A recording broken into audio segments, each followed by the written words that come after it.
Hare Krishna Mataji.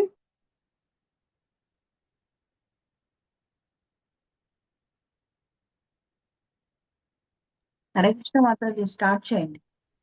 Okay Mataji, మనం నిన్న చెప్పుకున్నాం కదా, అసలు ఎందుకు ఈ శ్లోకం మీనింగ్ ఏంది మొత్తం అంటే, ఇటు భీష్మ పితామహం నుంచి మళ్ళీ అభిమన్యుని వరకు నీ కారణం వల్లనే వీళ్ళు ఇప్పుడు ఈ స్థితికి రావాల్సి వచ్చిందని చెప్తున్నా. అంటే ఒక చతురతతోని చెప్తున్నా అనమాట.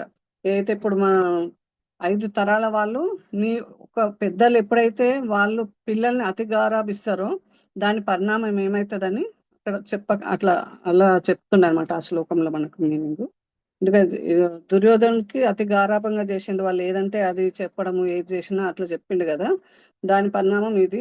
ఇదంతా అప్పుడు ఆపకపోవడానికి కారణం నువ్వే కదా అని అక్కడ సంజయుడు చెప్తున్నమాట. ఇదంతా ఏదైతే అవుతుందో ఇదంతా ఆపకపోవడానికి కారణం నువ్వే, ఇప్పుడు ఇదంతా జరుగుతుంది ఏదైతే అది నీ కారణంగానే అని చెప్తున్నా అనమాట. ఇక్కడ ఈ శ్లోకంలో మనం అది నేర్చుకున్నాం. అది ఇప్పుడు మనం 19 శ్లోకం నేర్చుకున్నాం. ఏంటంటే ఈ శ్లోకాలు మనకు ఒక అంటే ముఖ్యమైన శ్లోకాలు, అన్ని కూడా ముఖ్యమైన శ్లోకాలు, అందులో ఈ 2 ముఖ్యమైన శ్లోకాలు 19 and 20. ఎందుకంటే ఈ శ్లోకాలు మనకు సింపుల్ గా ఒక సత్యాన్ని చెప్తుంటాయి అనమాట. ఏందా సత్యం అని మనం తెలుసుకుందాం. ఎందుకు కొందరు భయపడతారు, ఎందుకు కొందరు ధైర్యంగా ఉంటారు అన్నది మనం 19లో తెలుసుకుందాము. 20లో విజయ సంకేతాలు ఏంటి అని 20లో తెలుసుకుందాం. ఇప్పుడు 19 చదువుదాం. సఘోషోధార్తరాష్ట్రాణాం హృదయాని వ్యధారయాత్ నవచ్చ పృథివీం చైవ తుములో అభ్యానునాదయన్. చదువుతారా మాతాజీ ఎవరని? హరే కృష్ణ.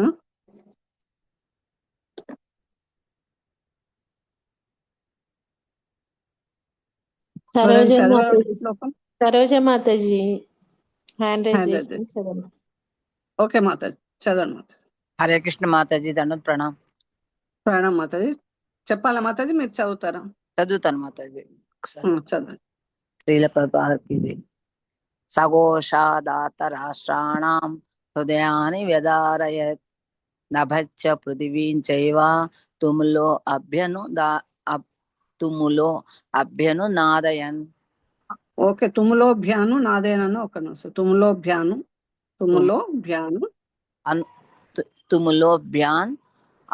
అనాదయన్ అని ఏమంటే తుములో భ్యాను నాదయన్. నాదయన్. Pranam. Pranam. Thank you Mata. Next ఇంకెవరైనా తీసుకుంటారా మాత? చదువుతారా? నాగమణి మాతాజీ. హరే కృష్ణ మాత, చదవండి. హరే కృష్ణ మాతాజీ. ప్రణామ్ మాతాజీ. సఘోషాధార్తరాష్ట్రాణం హృదయాని వ్యధారయత్ నభశ్చ పృథివీం చైవ తుములోభ్యనునాదయన్. హరే కృష్ణ. థ్యాంక్ యూ మాతాజీ. ఒకరు భావం చదువుతున్నాను మాతాజీ, ఒకరేమో భాష్యం చదువు. జ్యోతి మాతాజీ. హరే కృష్ణ మాతాజీ.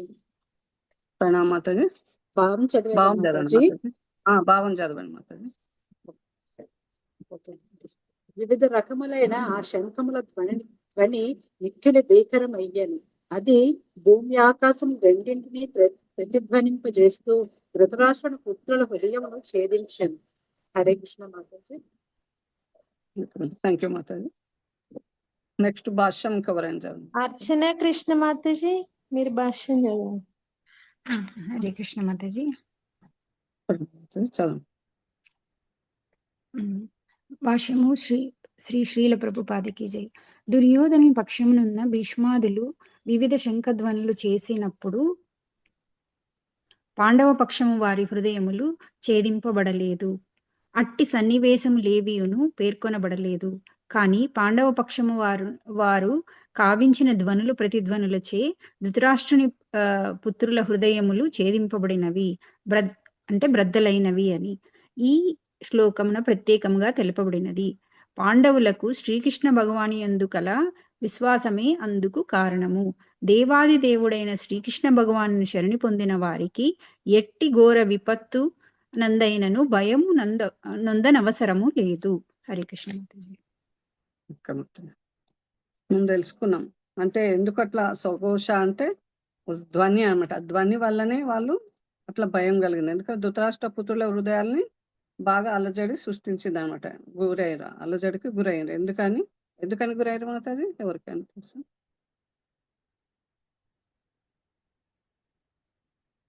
హరే కృష్ణ. ఓకే, వాళ్ళు ఎందుకు అట్లా అలజడికి గురయ్యారంటే వాళ్ళు ధర్మపరంగా లేరు కదా. వాళ్ళు చేసేది అధర్మపరంగా. ఏదైతే వాళ్ళు చేస్తున్నారో యుద్ధం దేని గురించి జరుగుతుంది? ధర్మానికి అధర్మానికి మధ్య జరుగుతుంది. వాళ్ళకి ఎప్పుడు అపజయం అంటే వాళ్ళకి ఏంటంటే అపజయం తప్పదని ఈ సూచన తెలుస్తుంది అనమాట. శంఖధ్వని అనేది ఇక్కడ చెప్తారన్నమాట. వాళ్ళకి ఏంటంటే క్లియర్ ఇక్కడ అర్థమైంది, ఒక సూచన లాగా అక్కడ వాళ్ళకు అర్థమవుతుంది. ఎందుకంటే పాండవుల సైడ్ వీళ్ళు కౌరవుల సైడ్ వాళ్ళు ఊదినప్పుడు వీళ్ళకి ఏం భయం కాలేదు అక్కడ. అది చెప్తుండే కదా ఇక్కడ. ఎందుకు భయం కాలేదంటే వాళ్ళు ఎవరిని ఆశ్రయించారు? జనార్దుడు ఎక్కడ ఉంటే అక్కడ ధర్మాన్ని ఎవరైతే ఆశ్రయిస్తారో, ధర్మాన్ని ఆశ్రయించినప్పుడు అక్కడ ఏమైతుంది? విజయం, లక్ష్మీదేవి విజయం కూడా వాళ్ళ కోసం వెయిట్ చేస్తుంటది. అంటే ఇవన్నీ అక్కడ భగవంతుని ఎప్పుడైతే మనం ఆశ్రయిస్తామో ఇవన్నీ కూడా మనకు కలుగుతాయని అక్కడ సూచన ప్రాయంగా చెప్తారు అనమాట. ఎవరైతే అధర్మ పరులు ఉన్నారో వారికి ఏమైతుంది? అధర్మ పరువులకు ఎప్పుడు ఒక భయము, చింత ఇట్లాంటివి ఉంటాయన్నమాట. చింత ఏం చేస్తుంది మనిషిని? చిత్త ఏం చేస్తుంది? చితకు ఒకటే కొంచెం డిఫరెంట్ ఉంటది. చిత్త ఏం చేస్తుంది మాతది? తెలుసా ఎవరు? హరే కృష్ణ. చిత ఒక్క క్షణంలో కాల్చి బూడిద చేస్తుంది. చింత ఏం చేస్తుంది?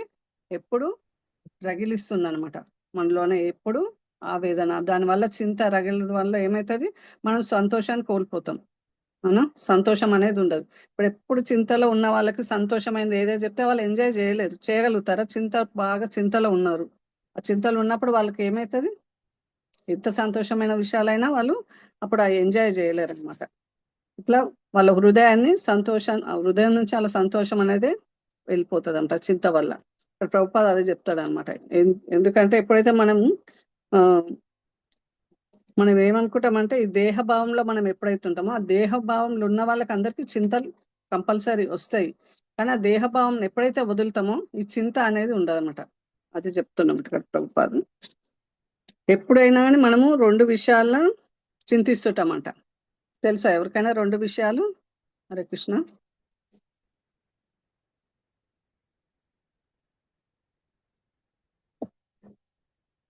హరే కృష్ణ.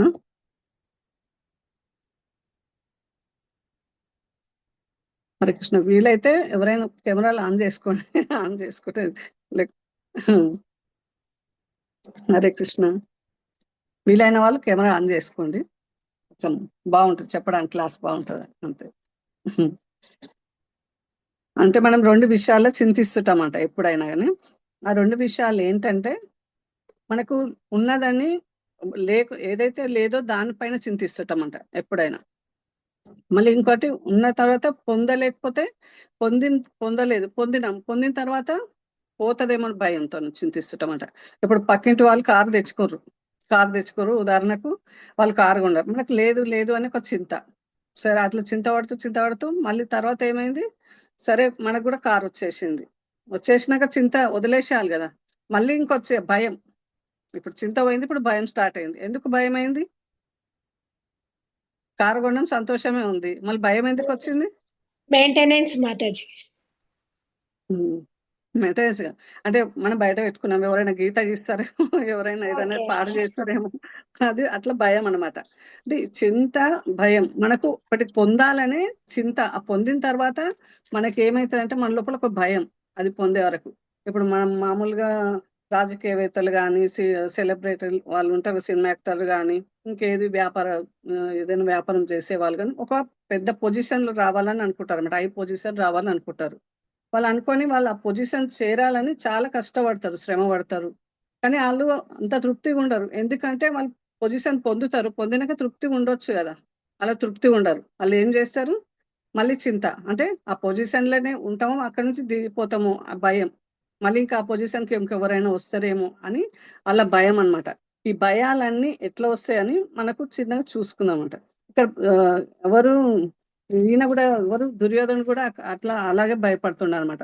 ఈ సంకేతం ఏందని మనం తెలుసుకుందాం. దుర్యోధను ఏం చేసిండు, వాళ్ళ ఏదైతే రాజ్యం ఉందో నేను మాత చెప్పింది కదా ఇంద్రప్రస్థకి వెళ్ళిండ్రు కదా వాళ్ళు, అక్కడ మాత చెప్పింది కదా నిన్న కొంచెం.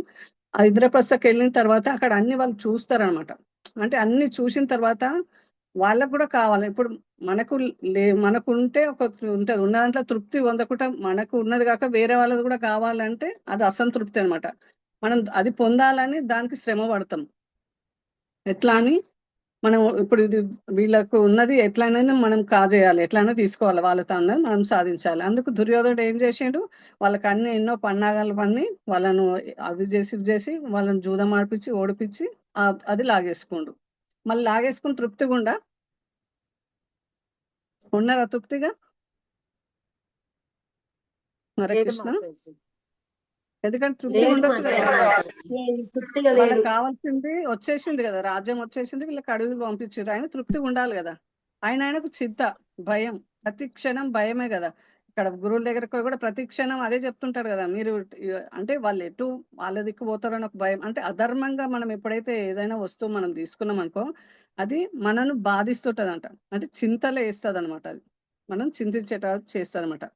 వీళ్ళకి శంఖధ్వని ఎంత భీకరంగా వినిపించిందంటే, వాళ్ళు అధర్మం చేస్తున్నామని వాళ్ళకి తెలిసిపోయింది అనమాట. వాళ్ళు న్యాయంగా చేస్తే వాళ్ళకి ఆ భయం ఉండదు కదా. ఇక్కడ వాళ్ళు ఊదినప్పుడు వీళ్ళకి ఏం అట్లాంటి భయం ఏం రాలేదు, కానీ వీళ్ళ శంఖాలు ఊదినప్పుడే భయం వీళ్ళ శంఖాలు ఇంకా ఎట్లా అంటే ఒక క్రమశిక్షణగా ఊదిండ్రు. ఇక్కడ ఏం చెప్పారు, పృథక్ ఒకరి తర్వాత ఒకరు, అంటే ఒక క్రమశిక్షణగా వెళ్ళిండ్రు. వీళ్ళు ఏం చేశారు, అందరు ఒకటేసారి భీకరంగా, అయినా కానీ వీళ్ళకి భయం కలగలేదు. అంటే మనకు అక్కడ వాళ్ళిద్దరి మధ్యలో క్రమశిక్షణ అక్కడనే లేదని తెలిసిపోతుంది అనమాట. క్రమశిక్షణ అంటే ఇప్పుడు మనం ఎక్కడ ఏదైనా చేరుకోవాలంటే క్రమశిక్షణ, మన మందిరంకే అనుకోండి, క్రమశిక్షణ ఒక లైన్ ప్రకారం వెళ్తే మనం అందరం దర్శనం చేసుకొని వెళ్ళగలుగుతాం. అదే గుంపులు వెళ్ళడానికి ఎవరికి దర్శనం అవుతుందో తెలియదు, ఒకరికి దర్శనం కాదు తెలియదు. అవునా? అట్లా వీళ్ళు ఒక క్రమశిక్షణ అని పాటియలేదు అనమాట అక్కడ.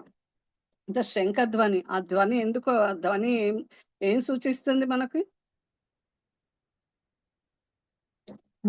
మనకు శంఖధ్వని అనేది 3 విధాలుగా మనకు సూచిస్తుంది అంట. ఏంటి ఆ 3 విధాలు? విజయాన్ని ఇంకా సూచిస్తుంది. ఇంకా ధర్మాన్ని. ఇంకా ఇంకా చెప్పండి, ఇంకా వస్తుంది కదా, 3 విధాలుగా సూచిస్తుంది అంట. హరే కృష్ణ మాతాజీ. హరే కృష్ణ మాతాజీ. శంఖం అనేది యుద్ధ ప్రారంభాన్ని సూచిస్తుంది, యుద్ధ విజయాన్ని సూచిస్తుంది, శత్రువులకు భయాన్ని కల్పించే విధంగానే సూచిస్తుంది మాతాజీ. హరే కృష్ణ. ఓకే, అది ధర్మ శబ్దం అన్నమాట. ఎప్పుడైతే ధర్మం, సత్యం, అక్కడ కృష్ణుడు ఆశీర్వాదం, ఈ 3 సూచిస్తున్నాయి అన్నమాట శంఖధ్వనిలా. ఈ ధర్మం అనేది ఏం చేస్తుంది, అధర్మాన్ని కదిలిస్తుంది అన్నమాట. అంటే బయట నుంచి ఎంతో బలంగా ఉండొచ్చు, బలంగా ఉన్నా అది ఏం చేస్తుంది, అధర్మం అనేది మనకి ఎప్పుడైతే ఉందో, మనం ఎప్పుడైతే పాపం చేసినాం, తప్పు చేసినాం అనుకో, మన హృదయంలో ఒక భయం అనేది వస్తుందా లేదా? సపోజ్ మనం అందరం తప్పులు చేసే ఉంటాం, మనం 4 డిఫరెంట్లో ఉంటాం కదా, మనం 4 లోపాలతో ఉంటాం కనుక ఖచ్చితంగా తప్పు చేసే ఉంటాం కదా. తప్పు చేయకుండా ఎవరైనా ఉన్నామా? లేదు మాతాజీ, చేస్తాం మాతాజీ. తప్పు చేసినప్పుడు ఆ అనుభవం మనకు ఉంది కదా, ఆ భయం ఎట్లా ఉంటదని. అవును. ఎవరికైనా అక్కడ ఆ పరిస్థితిలో ఉన్నప్పుడు ఆ తప్పు చేసినామని మనది, బయట వాళ్ళు కాదు, మనది మనకే తెలుస్తుంది, తప్పు నేను చేసినాను ఒక భయం అనేది వాళ్ళకు ఉంటది. ఇప్పుడు ఎట్లా అంటే, ఇప్పుడు టీచర్ ఉంటది, స్టూడెంట్స్ స్కూల్లో ఎగ్జామ్ రాస్తున్నప్పుడు టీచర్ వస్తుంది, టీచర్ శబ్దం వినగానే భయం వస్తుంది. అది ఎవరికి వస్తుంది? కాపీ కొట్టి స్లిప్ పెట్టిన వాళ్ళకి భయం పడుతుంది. ఎవరైతే కాపీ కొడతారో వాళ్ళకి భయం వస్తుంది. ఇంకా వేరే మంచిగా చదువుకున్న వాళ్ళకి భయం వస్తుంది ఏమన్నా? లేదు మాతాజీ, రాదు, ఎప్పటికీ రాదు. వాళ్ళంటే వాళ్ళు రాసుకుంటారు కాబట్టి వాళ్ళకి భయం ఉండదు, వాళ్ళు ధైర్యంగా రాసుకుంటూ పోతారు. అంటే మనకి ఇప్పుడు అధర్మం అనేది, వీళ్ళకు ధర్మం అనే శబ్దము వీళ్ళకు భయాన్ని కలిగించింది అనమాట. లోపల ఒక భీతి, భయం, అక్కడ మోగగానే భయం, ఇంకా అక్కడ పక్షంలో ఉన్న వాళ్ళు కూడా నీరసత్వం, అంటే ఒక శంఖ ధ్వని వినగానే వాళ్ళందరికీ కూడా నిరుత్సాహం కలిగిపోయింది అనమాట ఆ ధ్వని వల్ల. ఇంకా మనం చెప్పుకుంటాం కదా, ఇప్పుడు ఏదైతే ఇప్పుడు మనం ఇంతకుముందు కూడా చెప్పుకున్నాం కదా, మన పోలీస్ వ్యాన్ వస్తుంటది, అది సైరన్ అది మోగినప్పుడు ఎవరైతే దొంగతనం చేస్తారో వాళ్ళకే ఆ భయం వస్తది. మిగతా పక్క నుంచి పోయినా వాళ్ళు ఏం హ్యాపీగా వాళ్ళు అంటే పట్టించుకోరు అనమాట, భయం అనేది ఉండదు. అట్లా ఆ భయానికి వాళ్ళు లోన్ అయిపోయారు అనమాట. ఇది ఎందుకంటే ధర్మానికి అధర్మానికి యుద్ధం జరుగుతుంది కనుక అక్కడ ఆ శబ్దం ఏమొచ్చింది మనకు, ధర్మం అనే ఆ శబ్దం వల్ల ఇది అధర్మ పరులను లోపల నుంచి వాళ్ళకు భయానికి భీతి, వాళ్ళు బలంగా అయింది. వీళ్ళకన్నా ఎక్కువ అక్షరాలు వాళ్ళకున్నాయి. వాళ్ళకి ఎన్ని అక్షరాలు ఉన్నాయి? 11 అక్షరాలు. వాళ్ళకున్నాయి 7 అక్షరాలు. వాళ్ళు బలంగా చూసినా వీళ్ళ దిక్కే గురువులు ఉన్నారు, అన్ని ఎక్కువ శాతం వీళ్ళకే ఉన్నాయి. ఇక్కడ వీళ్ళకి ఏం లేవు, అయినా వీళ్ళు ధైర్యంగా ఉన్నారు. అవునా? ఇప్పుడు మనకు అన్ని గురించి చెప్పుకుంటూ వచ్చినాం కదా, ఒకరి గురించి మర్చిపోయాను. ఎవరో ఒకరు తెలుసా మాతాజీ? దుర్యోధనుడు వాళ్ళ పక్షం వాళ్ళు వీళ్ళున్నారు, వాళ్ళున్నారు, ఇక్కడ వీళ్ళు వాళ్ళు అందరి గురించి చెప్పుకుంటూ వచ్చిండు. మళ్ళీ ఒక్కరి గురించి చెప్పలేదన్నమాట. మనం విన్నామా? ధృతరాష్ట్రుడు ఫస్ట్ చెప్పిండు కదా, ఆయనే చెప్తుండని చెప్పిండు కదా, మన ఫస్ట్ శ్లోకం ధృతరాష్ట్రుడి నుంచి వచ్చింది కదా. పాండవుల పక్షాన ధర్మాత్ముడైనటువంటి కృష్ణ పరమాత్మ నడిపిస్తున్న విషయాన్ని మర్చిపోయారు వాళ్ళు. మెయిన్ ఎవరో సబ్జెక్టు కృష్ణుని మర్చిపోయాడు. మన జీవితంలో కూడా మనం కృష్ణుని మర్చిపోతే మనకు కూడా అట్లా అవుతామని చెప్పడానికి అట్లా చిన్న సూచన. అంటే అన్ని ఉన్నాయి కానీ మనం ఏం చేస్తాము, కృష్ణుని అనేది ఎప్పుడైతే మనం పక్కకు పెడతామో అక్కడ వాళ్ళకి ఏమైంది, కృష్ణుని దుర్యోధనకి భయం దేనికి వచ్చింది, ఆయన పక్షంలో కృష్ణుడు లేదు, ఎదుటి పక్షంలో కృష్ణుడు ఉండు కదా. అది అర్జునుడు ఏం చేసిండు, అర్జునుడు కృష్ణుని కోరకుండా, లేకపోతే ఆయన ఏదైతే ఆయన సంపదను కోరకుండా, కృష్ణుడు ఏమైనా పక్షపాతం చూపించిండా కృష్ణుడు? ఇప్పుడు అర్జునుడు గాని దుర్యోధను గాని ఫస్ట్ ఏం పక్షపాతం చూపించలేదు. కృష్ణుడికైనా అర్జునుడికైనా వాళ్ళకైనా అందరికి న్యాయం చేయాలన్నాడు.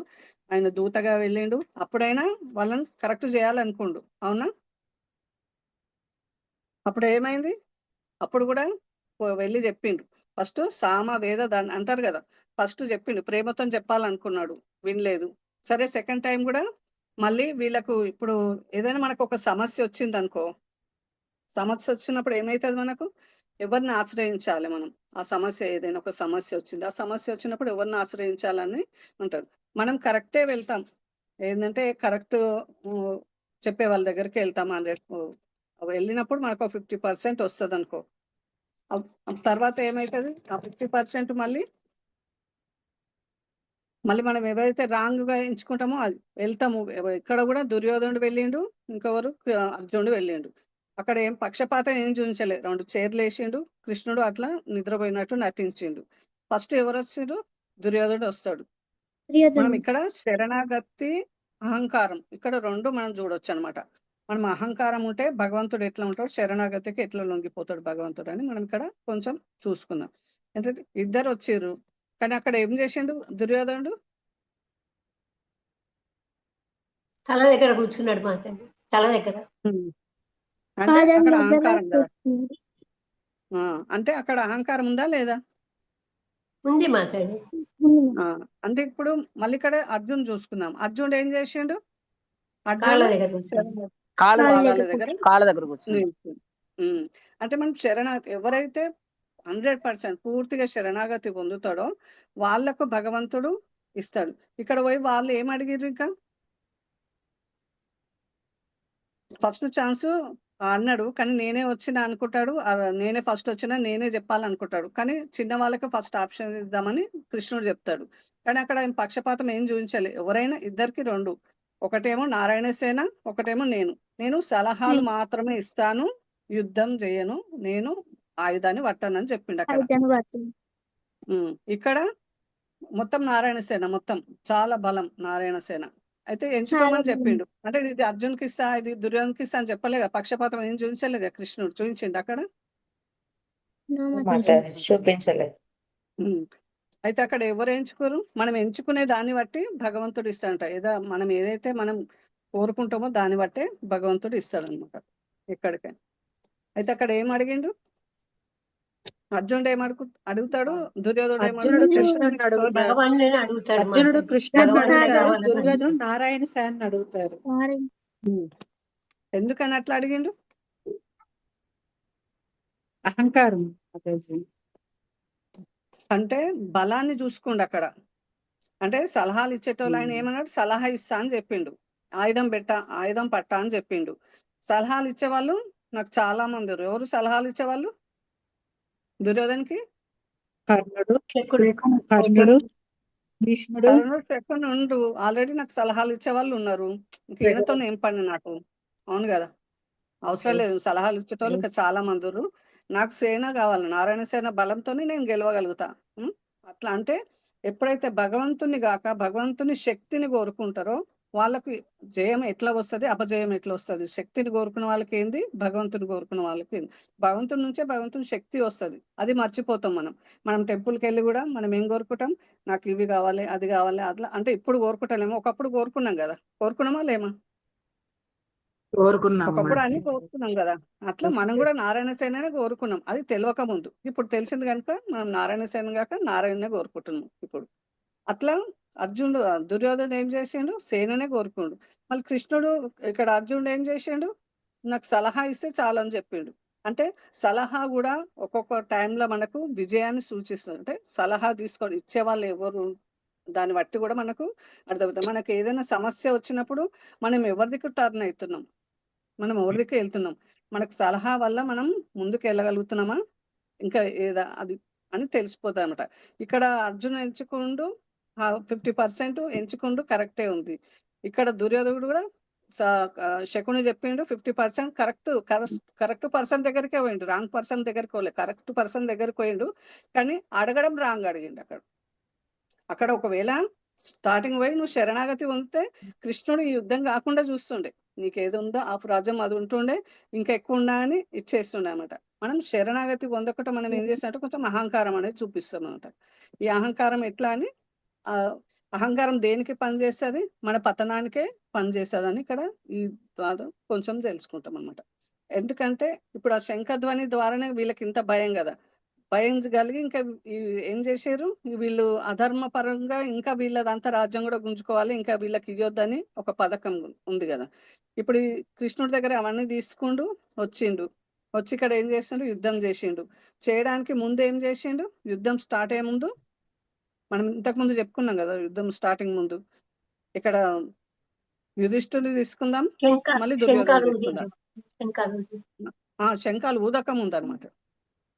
దుర్యోధనుడు ఇక్కడ యుధిష్ఠుడు ఏం చేసిండు, ఫస్ట్ భీష్మ పితామహ దగ్గరికి వెళ్ళిండు, అక్కడ ఆశీర్వాదం తీసుకొని వచ్చిండు. మనకు ఏదైనా కావాలంటే ఆశీర్వాదం కూడా చాలా బలం అనమాట. మన విజయానికి ముందుకు వెళ్ళడానికి ఆశీర్వాదం, తల్లిదండ్రులది కానీ పెద్దలది కానీ గురువుల ఆశీర్వాదం తీసుకోవాలి. అక్కడ వెళ్ళి ఆశీర్వాదం తీసుకొని ఇంకేం అడిగిండు, మీ రహస్యం కూడా అడిగిండు కదా. అంటే మీతో మేమైతే గెలవలేము, మళ్ళీ ఏం చేయాలని ఆ రహస్యం తెలుసుకొని అక్కడ వచ్చిండు. మళ్ళీ ద్రోణాచార్య దగ్గరికి వెళ్ళిండు, అక్కడ కూడా రహస్యం తెలుసుకొని మళ్ళీ వస్తాడు ఎవరు, యుధిష్ఠిర మహారాజు. మళ్ళీ ఇక్కడ దుర్యోధను కూడా వెళ్ళిండు, గురువు దగ్గరికి వెళ్ళిండు కదా. దుర్యోధనుడు ఏం తెలుసుకొని వచ్చిండు, వెళ్ళిండా వెళ్ళలేదా దుర్యోధనుడు గురువు దగ్గరికి? దుర్యోధనుడు గురువు దగ్గర, హరే కృష్ణ మాత దండోత్తరం. దుర్యోధనుడు ద్రోణాచార్యం దగ్గరికి వెళ్ళి ఆయనకి ఎత్తి పొడుపు మాటలు మాట్లాడారు. ఓ ద్విజోత్తమాలు సంబోధిస్తూ మీ శిష్యుడైనటువంటి ద్రౌపదుడి కుమారుడు దృష్టోద్యముడు మీరు నేర్పిన విద్యనే నేర్చుకున్నాడు అని చెప్పి ఆయనకి హెచ్చరిక చేసినట్టుగా మాట్లాడారు గురువు దగ్గర. ఆశీర్వాదం తీసుకోలేదు సరికదా, ఇటువంటి మాటలు మాట్లాడి గురువుని కించపరిచి మాట్లాడిన విధంగా మాట్లాడారు. హరే కృష్ణ. అంటే మనకు భగవంతుడు, మనం ఎప్పుడైతే పెద్దలను గౌరవించి రెస్పెక్ట్ గా ఉంటే అది మనకు విజయాన్ని చేకూరుస్తుంది. మనం ఎప్పుడైతే గురువు దగ్గరికి వెళ్తాం, వినయం లేకుండా మన విచక్షణ లేకుండా ప్రవర్తిస్తే దాని పరిణామం ఏమవుతుందని, గురువుకు ఎప్పుడైతే మనం విచక్షణ లేకుండా గురువు దగ్గర ప్రవర్తిస్తే ఏమైతే పరిణామం అని మనం యుద్ధం ద్వారా కూడా మనం తెలుసుకోవచ్చు అనమాట. ఎప్పుడైతే మనం పెద్దల్ని గౌరవిస్తామో, రెస్పెక్ట్ ఇస్తామో, మనం చేసేది ఏ పనైనా సరే చిన్నదా పెద్దదా కాదు, దానికి పెద్దల ఆశీర్వాదం మనం కంపల్సరీ కావాలన్నమాట. ఇంకా సలహా కూడా కావాలి. పెద్దల సలహా ఇస్తేనే కదా, ఎవరైతే మంచి సలహాదారులు ఉంటారో వాళ్ళకి ఆస్తి ఉందా అది ఉందా కాదు, వాళ్ళు బలంగా ఉన్నారా, సలహా కూడా మనకి ఎన్నో విజయాలు చేకూరుస్తాయి అన్నమాట. అంటే ఏ టైంలో ఏ సలహా ఎవరి దగ్గర తీసుకోవాలి, మనం తీసుకోవడం వెళ్తున్నాం 50% వెళ్ళిండు, ఈయన 50% తీసుకుండు, సలహా ఎవరి దగ్గర తీసుకుండు, మళ్ళీ దుర్యోధనుడు శకుని కర్ణుడి దగ్గర సలహా తీసుకుండు. ఏదైతే 50% సంపాదించిండు, ఓకే ఆయన చెప్పిండు 50% పోయిండు, శకుని చెప్పిండు 50% రాంగ్, అంటే కరెక్ట్ పొజిషన్ అక్కడికి వెళ్ళి కరెక్ట్ గురువు దగ్గరికి వెళ్ళిండు. కానీ అక్కడ ఏమైంది, మళ్ళీ సలహా వీళ్ళ దగ్గర తీసుకోవడం వల్ల సలహా తీసుకుంటూ సలహాతో పాటు పాటించిండు, వాళ్ళు చెప్పింది పాటించిండు. 50% సంపాదించింది కూడా జీరోకి వచ్చేసింది. 50% సంపాదించిండు, కృష్ణుడి దగ్గరికి వెళ్ళిండు, వీళ్ళ సలహా తీసుకోవడం వల్ల 100% వెళ్ళిపోయింది. ఇక్కడ అర్జునుడు ఏం చేసిండు, సలహా కరెక్ట్ రాంగ్ రైట్ దగ్గరికి గురువు దగ్గరికి వెళ్ళిండు, 50% అక్కడ వచ్చింది. ఎప్పుడైతే గురువు చెప్పింది ఆచరించిండో, తను ఎప్పుడైతే ఆచరించడం వల్ల ఇంకా మిగతా 50% యాడ్ అయిపోయింది, 100% అక్కడ వచ్చేసింది అనమాట. ఎప్పుడైతే మనం గురువు దగ్గరికి వెళ్తాం, గురువు దగ్గరికి వెళ్ళి మనం దుర్యోధన లాగా వెళ్ళాలి, అర్జున్ లాగా వెళ్ళాలి. ఇప్పుడు డాక్టర్కి ఒక సమస్య వచ్చింది, డాక్టర్ దగ్గరికి వెళ్తే డాక్టర్ ఒక 10 టాబ్లెట్లు ఇస్తాడు అనుకో, అవి ఏం చేస్తాం, సరే తీయగునే 4 వేసేసుకుందాం, చేదునే పక్కన పెట్టేద్దాం, ఒక జబ్బు నయం అయిపోతుందా? ఎందుకు నయం కదా, తీయ తిన్నాం కదా. అంటే గురువు కూడా నియమాలు ఇస్తాడు మనకు. లేదు, అది క్రమంగా వాడితేనే తగ్గిపోతది. అంటే మనం గురువు దగ్గరికి వెళ్తాం, గురువు దగ్గరికి వెళ్ళి సరే నేను మాంసభక్షణ ఇవి అవి కొన్ని మానేస్తాం, కొన్ని లోపాలు ఉంటాయి. టీయే కదా, ఏమైతుంది, టీ తాగితే హెడేక్ వస్తుంది, టీ తాగడం వల్ల ఏమైతుంది, అట్లా చిన్న చిన్నవి, పెద్ద పెద్దవి మానేస్తాం, చిన్న చిన్నవి కొన్ని ఉంటాయి. సీరియలే కదా, ఒకటే సీరియల్ గా చూసేది, అట్లా. అంటే మనకి కొన్ని మనం ఏం చేస్తామంటే మనం గురువుకు ఆపోజిట్ గా, డాక్టర్కి చెప్తాం ఈ టాబ్లెట్ నాకు నచ్చలేదు, అవి నచ్చలేదు, డాక్టర్ తగ్గితే నాకు తగ్గుతలేదు అని డాక్టర్ని చేంజ్ చేస్తాం. డాక్టర్ని చేంజ్ చేయడం వల్ల మనకు ఆరోగ్యం సెట్ అవుతుందా, లేకపోతే డాక్టర్ ఇచ్చిన ప్రకారం మనం టాబ్లెట్ వేసుకుంటే ఆరోగ్యం బాగుంటుందా? డాక్టర్ ఇచ్చిన ప్రకారం మందులు వాడితే తగ్గుతుంది. ఇక్కడ ఏం చేసిండు అర్జునుడు, ఏం చేసిండు, టాబ్లెట్లు వేసుకోలేదా? టాబ్లెట్ కంప్లీట్ డాక్టర్ ఏం చెప్పారు అది చేశారు. అంటే గురువు ఏదైతే చెప్పిండో, గురువు చెప్పినది విన్నాడు, పాటించిండు తను. ఇక్కడ దుర్యోధనుడు ఏం చేసిండు, విన్నాడు కానీ పాటించలేదు. పాటించకపోవడం వల్ల ఏమైంది, తనే నష్టపోయిండు అక్కడ. అది చెప్తున్నాం, జీరోకి వచ్చేసింది. 50% కష్టపడి మనం కూడా సంపాదించుకుంటాము, 50% కొన్నిట్లా మళ్ళీ మనం కూడా జీరోకి వస్తాం. అంటే అందరు కాదు, కొందరు అంటే అట్లా చేస్తామని చెప్తున్నమాట. అంటే మేము ఆ స్టేజ్ నుంచి వచ్చి అట్లా చెప్తున్నాం అంటే. అంటే మనం ఎప్పుడైతే భగవంతుడు ఏదైతే చెప్పిండో ఆ చెప్పిన ప్రకారం ఎప్పుడైతే శరణాగతి పొంది మనం చేస్తామో, ఇవి అన్ని ఏదైతే అలజడులు ఇవన్నీ ఏవైతున్నాయో ఇవన్నీ కావన్నమాట మనకు. ఇప్పుడు కృష్ణుడు చెప్పిండు, కానీ ధర్మరాజు ఎప్పుడైనా అబద్ధం ఆడిండా? కానీ కృష్ణుడు చెప్పినప్పుడు చేసిండా లేదా? కృష్ణుడు చెప్పినప్పుడు చేశాడు. ఆయన లక్ష్యం ఏంది, అబద్ధం ఆడదు. కానీ ఎవరు చెప్పినప్పుడు ఆడాలి, సాక్షాత్ భగవంతుడు చెప్పినప్పుడు అది ఏదైనా మనం ఏదైనా నియమం పెట్టినాం, ఏదైనా ఓకే. కానీ భగవంతుడే సాక్షాత్ వచ్చి అప్పుడు ఆ టైంలో నీకు అది ధర్మం, ఇది నువ్వు చెయ్యి అన్నప్పుడు వెంబడే మనం చేయాలన్నమాట. అని ఆలోచించినాం అనుకో, చేయాలా వద్దా అని. అప్పటికే దుర్యోధనకి కోపం వచ్చేస్తుంటది. దుర్యోధనుడు ఆల్రెడీ చంపేస్తాడనమాట, ఏంది ఏనుగుని చంపేసి ఆయన వెయిట్ చేస్తుంటాడు ఎప్పుడు చెప్తాడా అని. ఈయన వెళ్తాడు, యుద్ధంలోకి వెళ్తాడు, అక్కడ వెళ్ళి చెప్తాడు అశ్వత్థామ హత అని చెప్పేస్తాడు. కుంజర చెప్పాడు అశ్వత్థామ హత అంటే అసలు అక్కడ ద్రోణాచార్యుడు నమ్మడు, ఏదో ఒక వేరే ఏదో పథకం చేస్తాడు, ఇట్లా చేస్తాడు అని అసలు ఆయన నమ్మడు అనమాట. ఎవరు చెప్తే నమ్ముతారు? ధర్మరాజు ఎవరైతే సత్యమే మాట్లాడతారు. అంటే ఆయన ఎప్పుడు అసత్యం మాట్లాడారు, ఈయన చెప్తే మేము నమ్ముతాం, అట్లా ఉంటారు. అప్పుడు అని చెప్తే అప్పుడు చెప్తాడు, కానీ నువ్వు చెప్పు, కానీ కుంజర అని మెల్లగా చెప్పమని చెప్తాడు. అశ్వత్థామ హత కుంజర అని చెప్తాడు. ఆ కుంజర వినిపించదు. అశ్వత్థామ హత అనగానే ఆయన ప్రాణాలన్నీ కొడుకు మీదనే, ఆయన చిన్న ఉన్నప్పుడైనా కొడుకు మీద ఎక్కువ ప్రాణాలు పెట్టుకుంటాడు. ఆయన ఏం చెప్తాడు యుద్ధంలో ఈ రహస్యము, ఎప్పుడైతే నా కొడుకుకి ఏదైనా అయిందో నేను ఈ ఆయుధాలు త్యజిస్తానని. ఎప్పుడైతే ఆయన చేతిలో ఆయుధాలు ఉన్నాయో ఎవరు కూడా గెలవలేరు అనమాట. అట్లా అవన్నీ యుధిష్ఠిరుడు తెలుసుకొని వస్తాడు అప్పుడు. కానీ ఈయన ఏం చెప్తాడు, ఇక్కడనేమో ఎత్తి పొడుపు మాటలు చెప్పిండు, అక్కడ యుద్ధానికి సంబంధించింది వాడలేదు, ఏం సలహా తీసుకోలేదు. ఇక్కడ ఇది చేసిండు. వీళ్ళేమో తెలివిగా చేసారు. ఎందుకు ఆశ్రయించారు వీళ్ళు? ఇప్పుడు మనం ఎవరైతే ఇప్పుడు భగవంతుణ్ణి ఆశ్రయించిన వాళ్ళకు ఎట్లా అంటే, ఇప్పుడు మనం చిన్న పిల్లలు ఉన్నాం, చిన్న పిల్లలు ఉన్నప్పుడు వాళ్ళు ఏమైనా భయపడతారు. ఇప్పుడు బయటికి వెళ్తున్నారు, బాగా వర్షం వస్తుంది, ఎండ వస్తుంది, చిన్న పిల్లలకి ఏమైనా భయం ఉంటుందా? శుద్ధపోత మా మనమరాలు వెళ్తుంటావు, తీసుకొని వెళ్తుంటావు, బయటికి వెళ్ళినప్పుడు కంగారు పడుతుందా మీ మనమరాలు? ఎందుకు కంగారు పడదు? ఉండదు మాతాజీ. అంటే ఆమెకు భయం తెలియదు కదా మాతాజీ, వెళ్ళిపోతుంటది. అంటే నువ్వు రక్షణ అంటే ఎండ కొడుతున్నప్పుడు నువ్వు గొడుగు పడతావు, లేదా వర్షం వస్తున్నప్పుడు నువ్వు కొంగు, ఏదో ఒకటి మనం చేసి అని రక్షిస్తాం కదా. అట్లా రక్షణలో ఉన్న వాళ్ళకి భయం అనేది ఉండదు.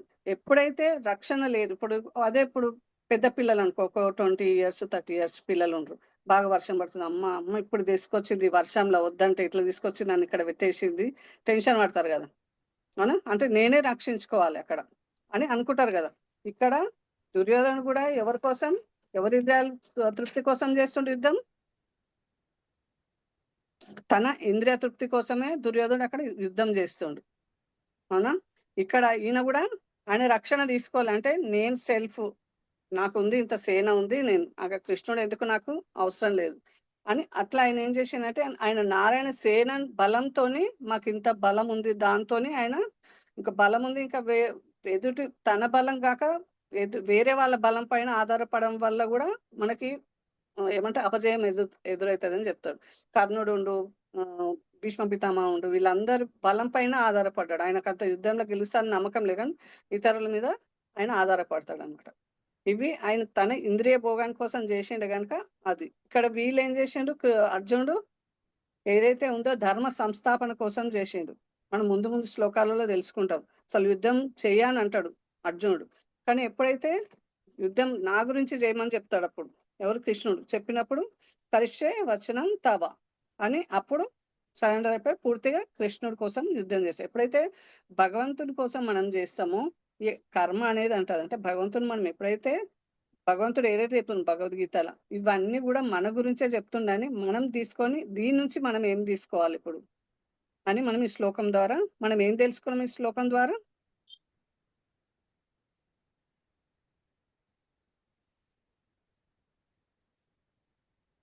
ఎప్పుడైనా ఈ శ్లోకం ద్వారా ఏం తెలుసుకుంటున్నాం అంటే, అధర్మం అంటే ధర్మమే ఎప్పటికీ ధర్మమే గెలుస్తుందని నేర్చుకోవాలి మనం.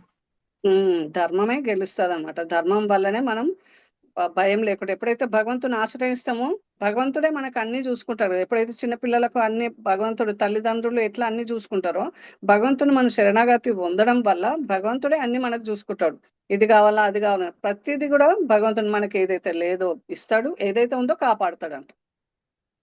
అట్లా భగవంతుడి పైన మనం పూర్తిగా అంటే ఆయన మీద ఆధారపడి ఉండాలన్నమాట. అది శ్లోకం చెప్తుంది. నీకు ఏదైతే మనం భయం చేసినప్పుడే ఏదైతే ఉందో అధర్మం, ధర్మం అనే సౌండ్ ఎప్పుడైతే వచ్చిందో శంఖధ్వని, ఈ అధర్మం చేసిన వాళ్ళకే భయం కలిగింది, కానీ వీళ్ళకు కలవలే. ఇక్కడ వీళ్ళు ఇంకా ఏమైతే ఈ శంఖధ్వని వాళ్ళకి ఏమైంది, ఇంకా ఉత్సాహం కలిగించింది ఇక్కడ సేనకు. ఆ శంఖధ్వని వాళ్ళకేం కనిపించింది, వాళ్ళకి నిరుత్సాహం, భయం కనిపించింది. ఈ శంఖధ్వని ఇంకా నిరుత్సాహం ఎవరైతే, ఇప్పుడు దేవతలు భాగవతంలో కూడా వస్తుంది, అంటే దేవతలు ఏదైతే అప్పుడు కృష్ణుడు ఇక్కడ వచ్చినప్పుడు వాళ్ళందరూ భగవంతుని ఆశ్రయించిన వాళ్ళు కొంచెం నిరుత్సాహపడతారు అనమాట, వాళ్ళకు నిర్జీవంగా ఉంటారు. ఎప్పుడైతే శంఖధ్వని, పాంచజనం శంఖధ్వని ఎప్పుడైతే సౌండ్ విన్నారో వాళ్ళకు ఒక ఉత్సాహం అనేది వస్తుందంట. అంటే ఇప్పుడు దూరం నుంచి భాగవతంలో చెప్తానట ఎట్లా శంఖధ్వని అంటే, దూరం నుంచి కృష్ణుడు వస్తాడు, వచ్చి శంఖధ్వని చేస్తుంటాడు. ఆ శంఖధ్వని అంటే కృష్ణుడు ఏ కలర్లో ఉంటాడు?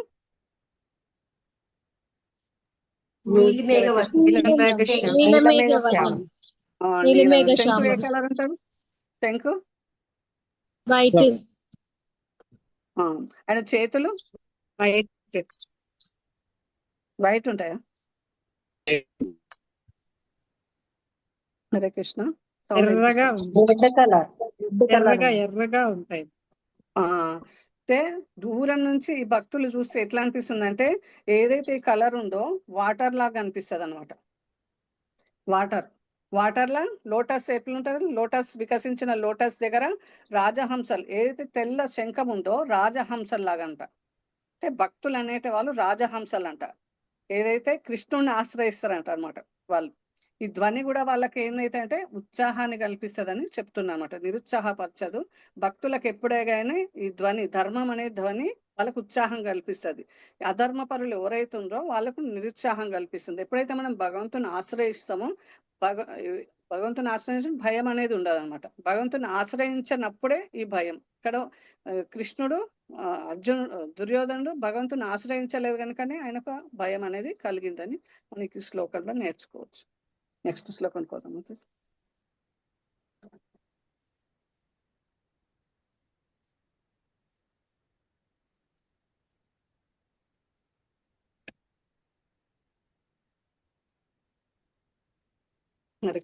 నెక్స్ట్ శ్లోకం 20 శ్లోకం.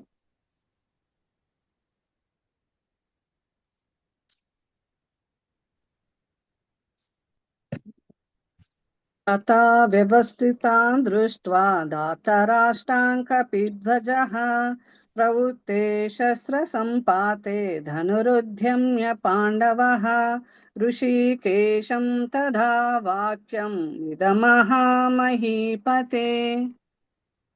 ఎవరైనా చదువుతారా మాతాజీ? పావని మాతాజీ మీరు చదవండి.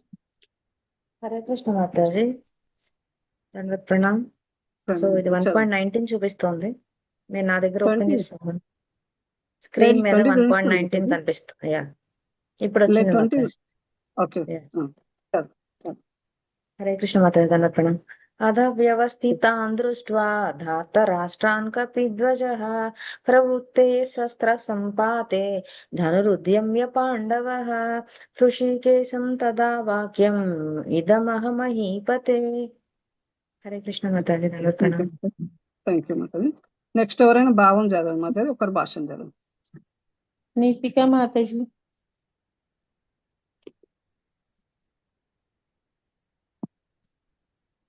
నీతికా మాతాజీ ఉన్నారా? హరే కృష్ణ మాతాజీ. మాతాజీ చదవండి. భావం చదవండి. ఆ సమయమున పాండుసుతుడైన అర్జునుడు కపిధ్వజము కూర్చబడిన రథము నందు స్థితుడై తన ధనుస్సును చేపట్టి బాణములను విసురుటకు సంసిద్ధుడయేను. ఓ రాజా, వ్యూహములుగా ఏర్పడియున్న ధృతరాష్ట్ర పుత్రులను గాంచి అర్జునుడు శ్రీకృష్ణ భగవంతునితో ఈ వాక్యములను పలికెను. హరే కృష్ణ మాతాజీ. థ్యాంక్ యూ మాతాజీ. హరే కృష్ణ. క్షమిత మాతాజీ. భాషను హరే కృష్ణ మాతాజీ. మాతాజీ చదవండి. యుద్ధము కొద్ది సమయములను ఆరంభము కానండను.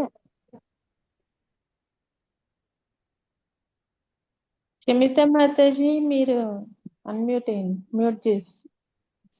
అన్మ్యూట్ లో ఉన్నారు, అన్మ్యూట్ చేసుకోండి. హరే కృష్ణ మాతాజీ. వినిపిస్తుందా? యుద్ధము కొద్ది సమయములో ఆరంభము కానుండను. యుద్ధరంగమున శ్రీకృష్ణ భగవానుని ప్రత్యక్ష ఆదేశములను సరించి పాండవులచే ఏర్పాటు చేయబడిన అనూహ్యమైన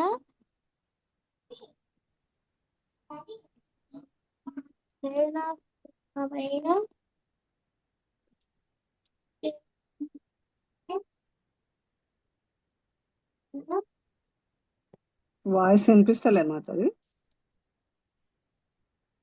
హరే కృష్ణ మాతాజీ. వినిపిస్తుందా? ఇప్పుడు వినిపిస్తుంది. చదువు ఇప్పుడు.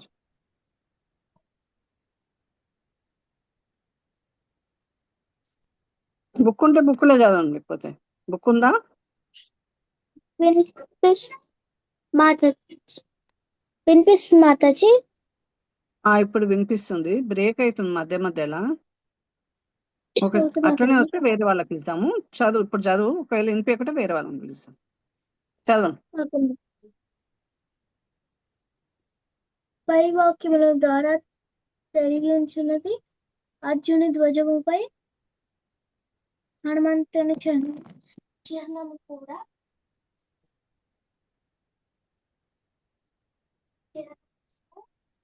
హరే కృష్ణ మాతాజీ, బ్రేక్ అవుతుంది కదా, నెక్స్ట్ వేరే వాళ్ళకి ఇద్దాం, ఓకేనా? హరే కృష్ణ మాతాజీ, నెక్స్ట్ ఇంకెవరైనా చదవండి మాతాజీ. అది పూర్తి మాతాజీ నేను చదవచ్చా మాతాజీ? చదవండి, ఎవరైనా చదవండి. జయశ్రీ మాతాజీ హరే కృష్ణ. హరే కృష్ణ మాతాజీ. చదవండి మాతాజీ.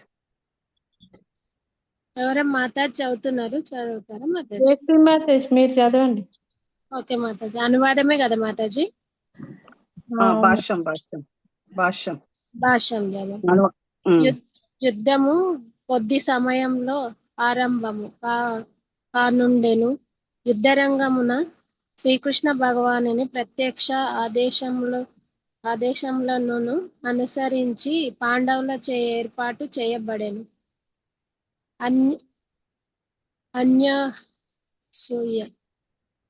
అసూయమైన స్నేహవ్యూహము రచనను చూచి ధృతరాష్ట్రుడు పుత్రులు పూర్తిగా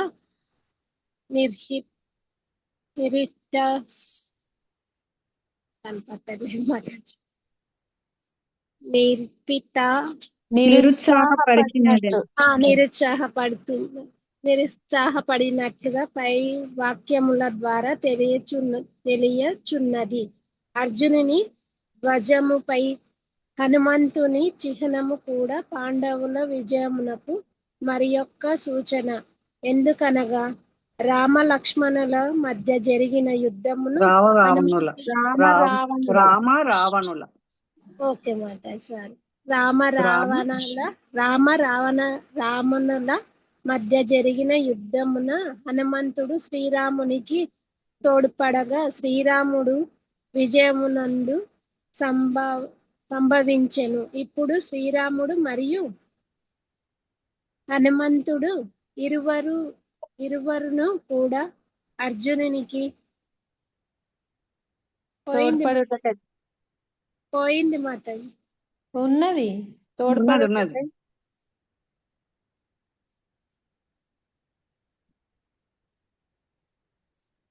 స్క్రీన్ పోయింది మాతాజీ.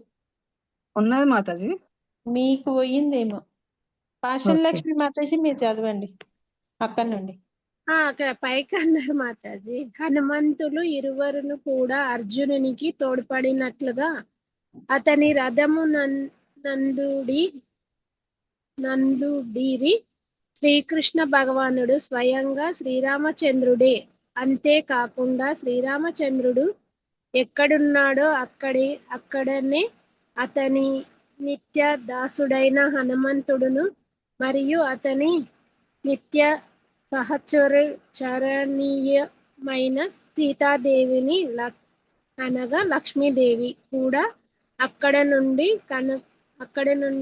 కనుక వాస్తవమునకు అర్జునుడు ఏ కారణము చేతను శత్రువులను గూర్చి భయము నందనవసరం లేదు. అంతేకాకుండా ఋషికేశుడైన శ్రీకృష్ణ భగవానుడు అతనికి మార్గదర్శనమును చేయుటకై స్వయంగా ప్రత్యక్షమయ్యుండెను.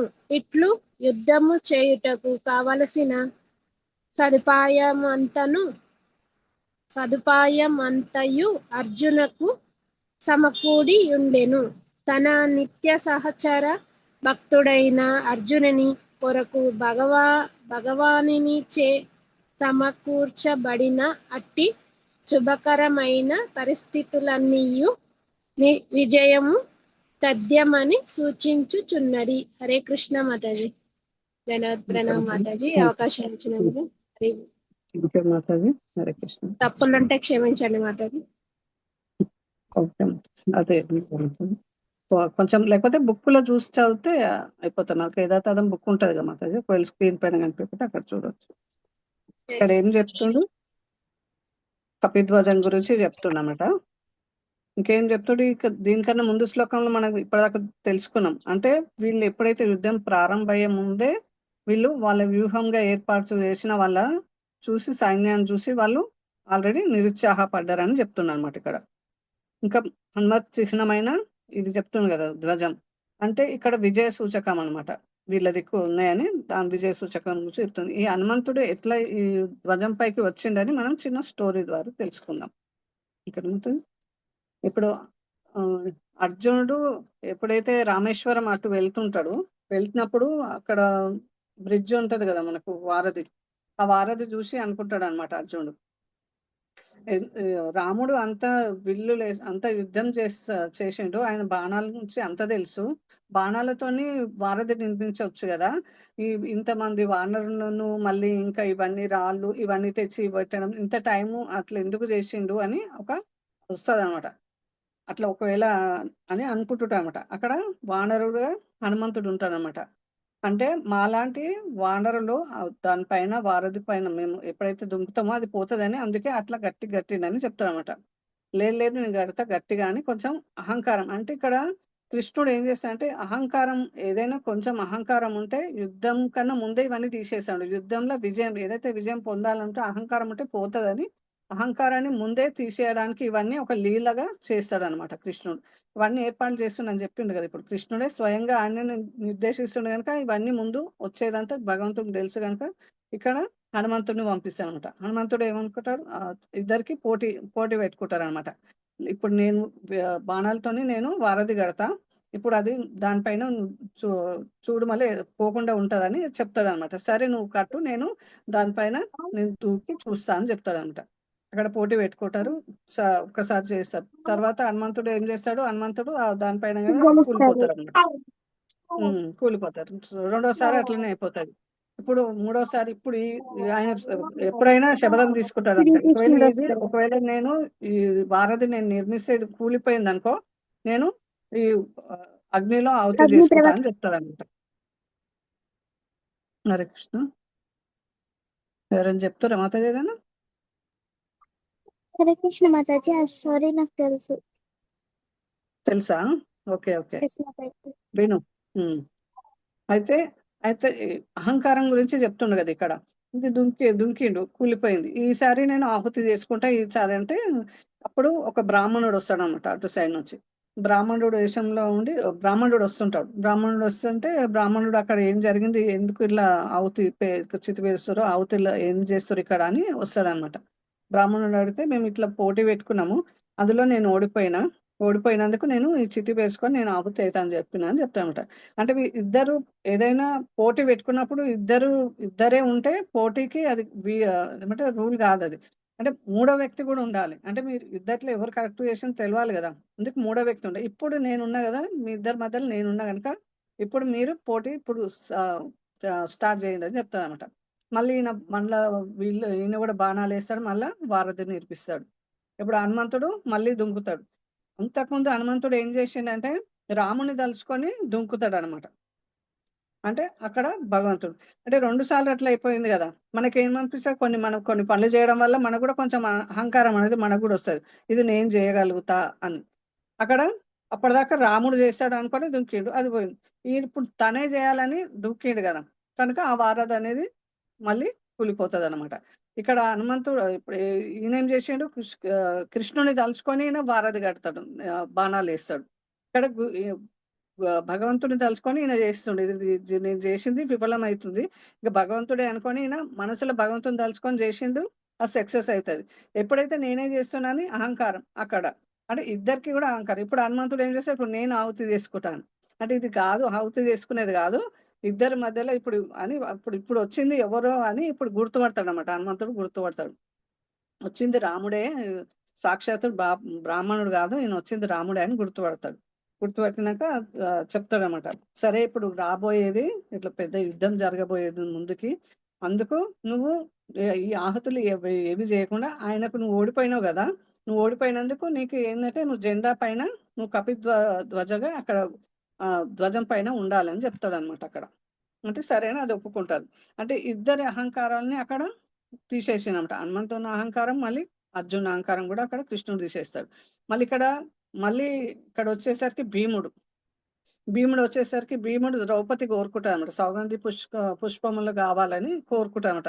అంటే భీముడు అనుకుంటాడు, ఎప్పుడు పెళ్ళైనప్పటి సంది ఎప్పుడు ఇవి అవి యుద్ధాలు ఇవి ఎప్పుడు బాధలతోనే ఉన్నాయి. నన్ను ఎప్పుడు కూడా ఏది నోరు తెరిచి అడగలేదు. ఈసారి అడిగింది కదా, ఈసారి నేను తీసుకొస్తా అని తను వెళ్తుంటాడు అనమాట. సౌగంధి పుష్పం తీయడానికి వెళ్తుంటాడు. వెళ్తుంటే దారిలో వానరం కూర్చుంటా అనమాట. అంటే చాలా వృద్ధ అంటే చాలా ముసలిదైన ఉంటది అనమాట కోతి. అయితే పెద్ద తోక ఉంటది అనమాట. అయితే దారిలో పడేసి ఉంటది.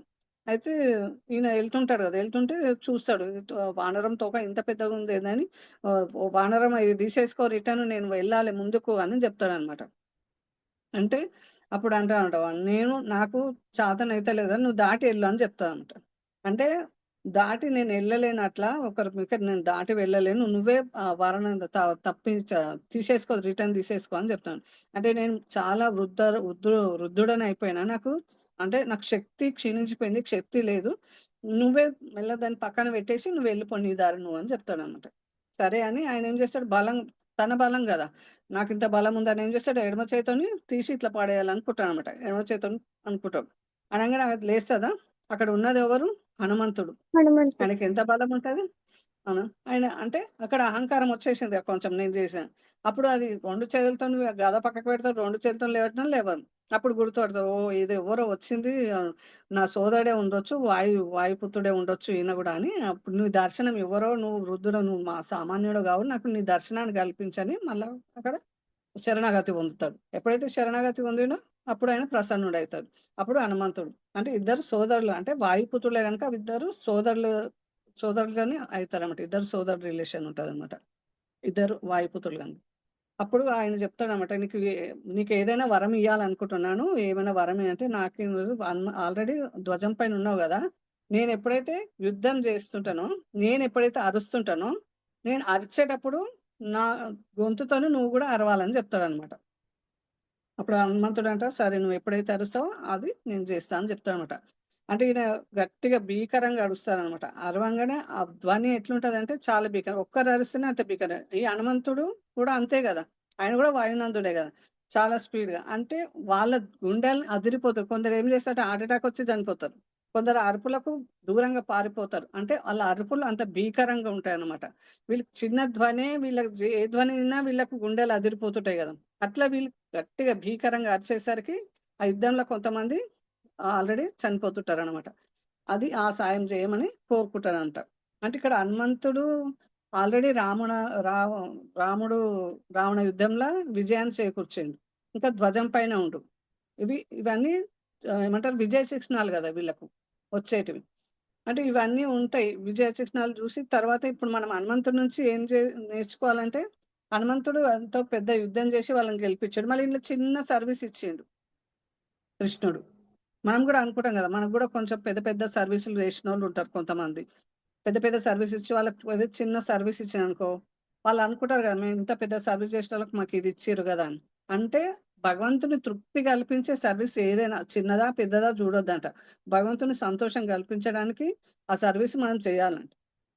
ఏది ఇచ్చినా గురువులు ఏదైతే మనకు ఇస్తారో అదే పెద్ద సర్వీస్ అనుకోవాలంట, ఏ చిన్నదైనా.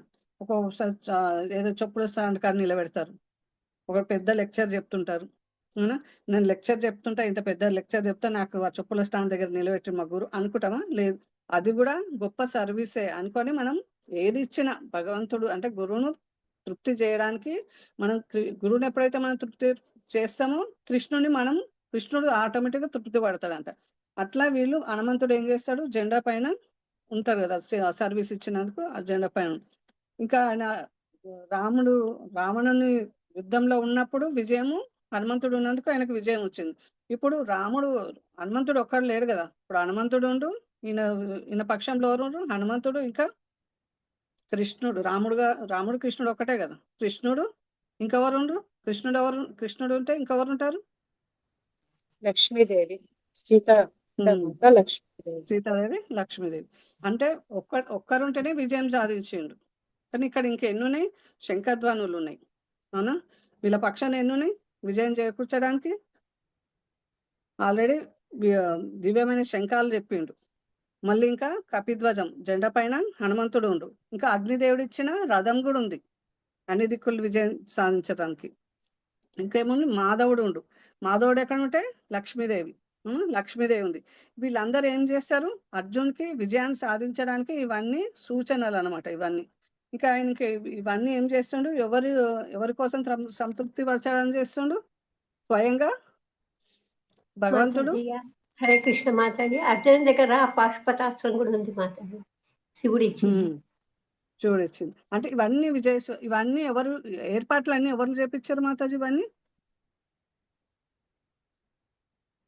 భగవంతుడే జయించాడు. అన్ని మంగళకరమైన పరిస్థితులన్నీ ఎవరు చేపించాడు? భగవంతుడు స్వయంగా శ్రీకృష్ణుడే. ఇంకా వీళ్ళకు ఇవన్నీ కూడా ఏం చేస్తుండు? భగవంతుడే స్వయంగా నిర్దేశిస్తుండు.